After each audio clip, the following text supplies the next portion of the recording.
Manipurda thoklakkiba kanglofki irang asi pre-plan tawraga thoklakkiba oiramba yai haibagi thazaba Chief Minister N. Biren ngasi Manipur Legislative Assembly ki ayuki mifamda phongdokre Congress MLA singna pukhallakiba tongan-tonganba wafam singda sengdokladuna Chief Minister ngasi 0 hour gi matungda House da haiki Scheduled Tribe demand ga mari lenana Manipur High Court na takiba while adugi matangda Hill Areas Committee gi members singna mahaka unabada lamdam sida kanglof kaya punna leminaba oibana consensus ama leitrabadi yaroi High Court na jail mari gi matam tharabasu lengakna matam logani haiki maduda HAC gi ichil inaw singna adu oirabadi fare haiduna chatki adubu All Travel Students Union Manipur atsumna May 3 rally chatchani haina tawrakpada lengakna rally chatpadi kari sukaide khanduna chathankibani rally di Imphal da su adumak pangchat chatli adubu makoi gi rally adudi hanana karigumba khara thorang toba manba maongda chatharakpadagi irang asi lakibani haina Chief Minister na House da thamki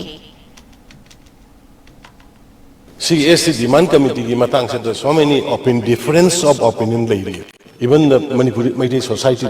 Naga society Kuki society adu sari masi ama thanga Naga Kuki Meitei na pallaga ngam base masi house to masima tawdabada maduma tawnagum si mayam amata tawnada bida Kuki gi MLA Meitei gi MLA Naga gi MLA na tawdum si koi house gi as a whole member win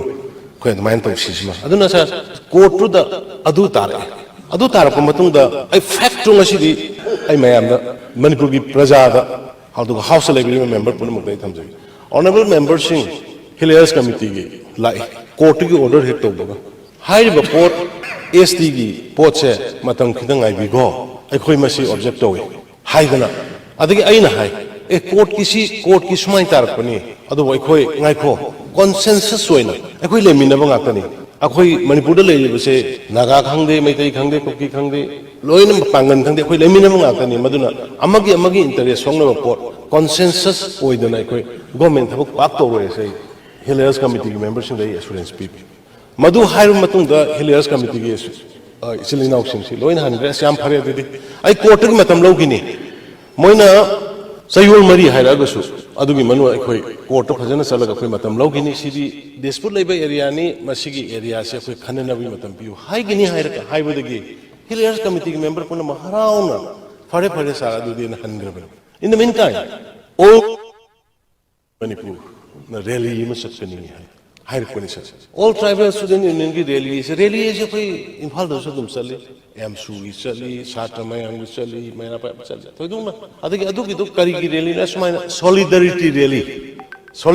rally ni hai bu to adu di ai khara leadership khara phaunai ama phauna kan sumna hai ri ba Shelter Demand Committee ne ko na tarai bu gi mayok ta ai yanin du phongko pu sam bare le yam phana khalu re sa yam phana khan madu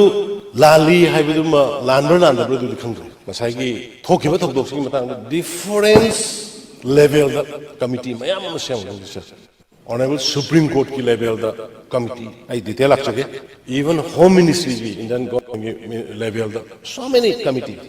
sida CBI gi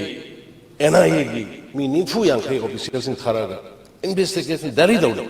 so idana finding lakani who are behind it how it happened who created it and why no ani ada ainam house thamjaningi di Manipur miyam house ki khutang Manipur miyam ga thamjaningi di ada mai ta solidarity rally ma satkani na hair kana isam nei khoi di rally or boni mayam da phongnai naga gi chinnaw sing khara phongna de akoi isam na sum High Court na tar podugi du yaning da bugi satka da ne ado sumaina kanghu khrada yamna ill feeling am lai rakanda yamna well plan to bugi mong da tor kanda mo point na tor kanda government ki property ado innocent mission program mayam gi lanthum punsida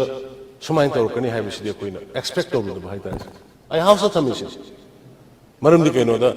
rally yesi loina mafam kuding da mama gi issue gi loina sanna ba ngata ne sanna gi ba ngata ne huji tu sanna ri ngarang su salji maya ngarang su abrogate to godabni kuki ga militancy ga tawnari ba su do abrogate to godabni ngarang mayam salli huji su tanra to but adu yongna yamna crooked to ba mawong da yamna political banenta ma loina na du gum gi pot na ma to kani hai bi Hazaru the Masi Pose.